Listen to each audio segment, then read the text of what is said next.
સુરતના નાની વેડના ગામમાં આવેલા જૂના અંબાજી મંદિરના ડિમોલિશન માટે નોટિસ પાઠવવામાં આવી છે, જેનો સ્થાનિકો દ્વારા વિરોધ કરવામાં આવી રહ્યો છે.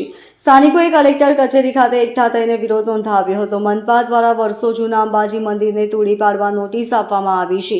આ મંદિર 1968માં બન્યું છે, જેથી લોકોમાં ભારે રોષ જોવા મળી રહ્યો છે. જો મંદિર હટાવવામાં આવશે તો ગાંધી ચિંધ્યા માર્ગે આંદોલન છેડવામાં આવશે તેવી સ્થાનિકો દ્વારા માંગ કરવામાં આવી રહી છે. સતીશભાઈ પટેલ, રહેવાનું નાનીવેર, માજી કોર્પોરેટર. આજે નાનીવેર ગામ ખાતે જે અંબાજી મંદિર આવેલું છે, અમારું જે વેર ડભોલી સિંગનપુર જે કહેવાતું, એમાં નાનીવેર અને મોટીવેર એ બે ગામ છે. નાનીવેર ગામમાં એ સિટી સર્વેમાં આવેલું છે, કામતર નથી, પરંતુ વર્ષો જૂનું આ 100 વર્ષો જૂનું આ ગામ છે.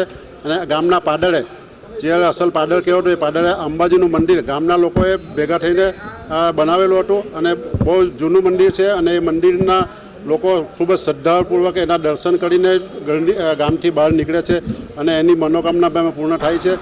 આ મંદિરમાં કોર્પોરેશન તરફથી જે નોટિસ આપવામાં આવી છે, એ નોટિસના વિરુદ્ધમાં અમે આજે અહીં આવેદનપત્ર આપવા આવ્યા છે.